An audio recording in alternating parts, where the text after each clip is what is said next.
Ladies and gentlemen, welcome to Talk Spicy. I'm Coach Gene Clemens. Thank you for joining me wherever you are joining me. Rate the show, comment, agree, disagree, but whatever you do, keep it spicy. 5-star ratings are appreciated. And if you're joining me on my YouTube channel, like, subscribe. We are inching closer to those 2,000 subscribers that we wanted to be at before we hit September, or essentially before we hit the thick of football season. I have to sit back and ask this question.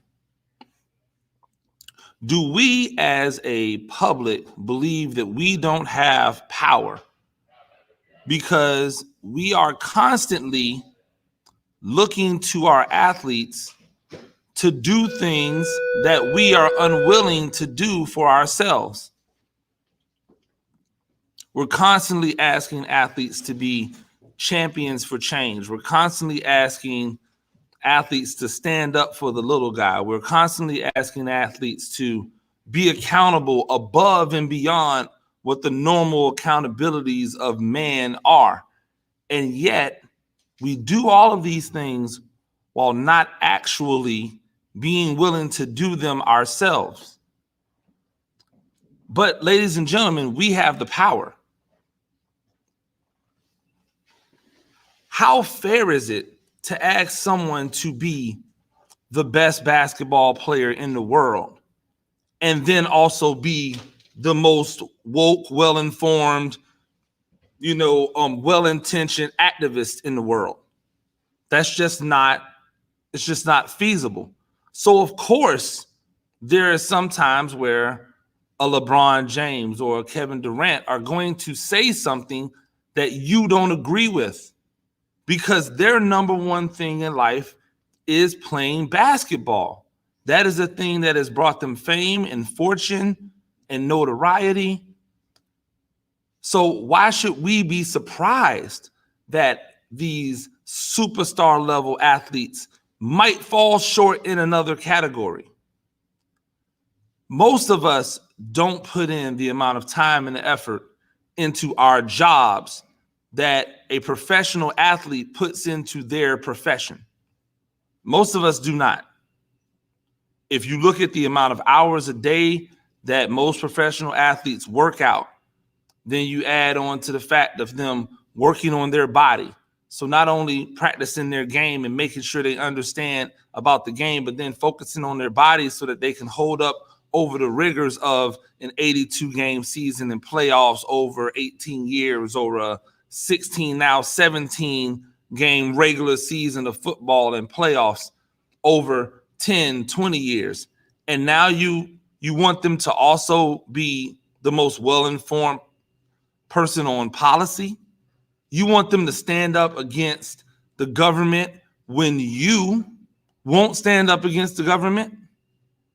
And then you give the argument, well, they can afford to because they're rich. What does that mean? Why do you make their lives minimal because they've been able to amass some form of wealth? You don't ask the same of the owner of the team.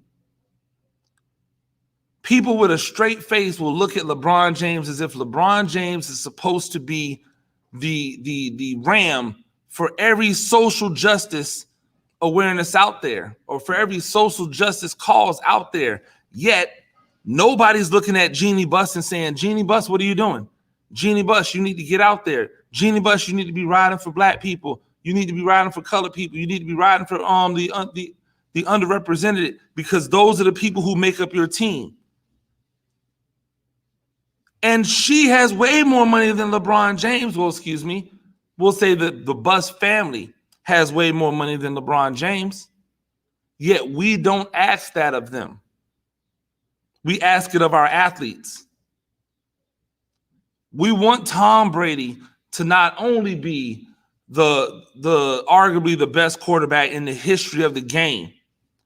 We also want him to be the person who stands up against everything else. I'm sorry. He has dedicated his life. He has dedicated his life to being a football player. Why are we asking him to be a football player and an activist? while we sit at our desk, at our job, while we sit at our counter of our job, while we sit in our cubicle, in our office, safe. We ask these people to risk it all, and we're not willing to risk a little. Ladies and gentlemen, we have the power. Everybody talks about, oh, well, LeBron James has the ability to influence a large mass of people. Kevin Durant has the ability to influence a large mass of people. If the large mass of people would get off of their butts and do their job, then no athlete would need to influence them. No athlete would need to lead the charge. I can do in my community what LeBron James and what Kevin Durant and what Tom Brady and what Alex Ovechkin can do in with their viewership. It's not going to be as many people, but there are thousands, if not millions of me out there. If we all did our part, if we all wielded the power that we have, then maybe, just maybe, we wouldn't be looking to these athletes to be superheroes. At the end of the day, when you hold someone above a standard that you wouldn't hold yourself to, of course they're going to fall short. You can't even rise to that standard.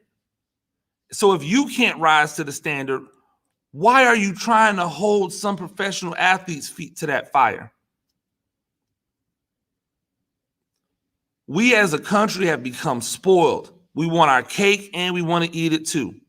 We want to be able to say in one breath that Colin Kaepernick stood up for social injustice.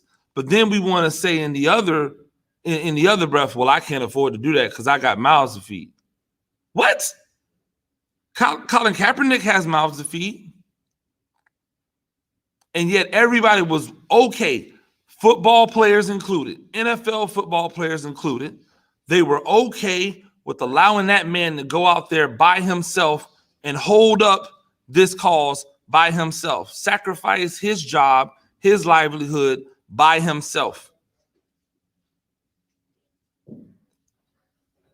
Then we get to COVID, and all of a sudden people want to stand up and go, well, you know, it's my rights. Huh? We can't have people being superheroes that we ask to be athletes. You can't be mad when the athlete needs a mental health day. When an athlete tells you that he can't perform or that she can't get it done today because they're just not right mentally. When you have taken days off work just because you didn't want to get out of bed. Just because you were too lazy to get up. You don't have the world on your shoulders. You don't have 1 million people counting on you. You don't have people in the trenches who think that everything that you do should be perfect. You don't have a large assortment of family and friends and employees that are counting on you and your livelihood in order to make sure that their lives can continue. That is a level of pressure that many of us will never know. So these athletes cannot be superhuman. They don't have superpowers, but we have the power to do everything that they do. Even if it's on a micro level, we have the ability to do everything they do. And all I'm saying is maybe it's time to just let our athletes be athletes. And everything else we get from them is gravy. Hey, we're not expecting it, so everything else you guys do, we appreciate it. We should be taking up the mantle. We should be looking at how to make changes. We should be looking at the envelope to be pushed. Because we make the world run. They can't get us all out the paint. They can't get rid of us all.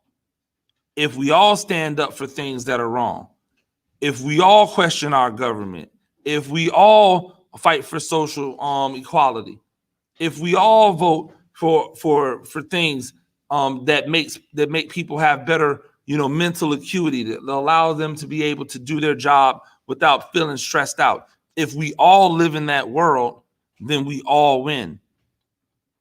Because the basketball player or the football player or the baseball player or the hockey player, they have their job.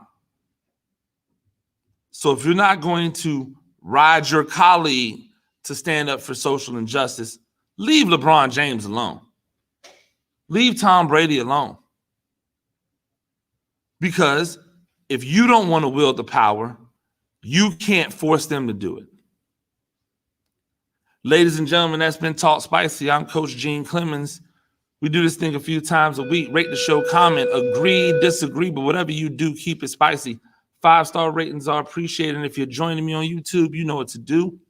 Like, subscribe. I'm going to be dropping my videos from Beaufort County Media Day yesterday. Those are up on my YouTube channel right now.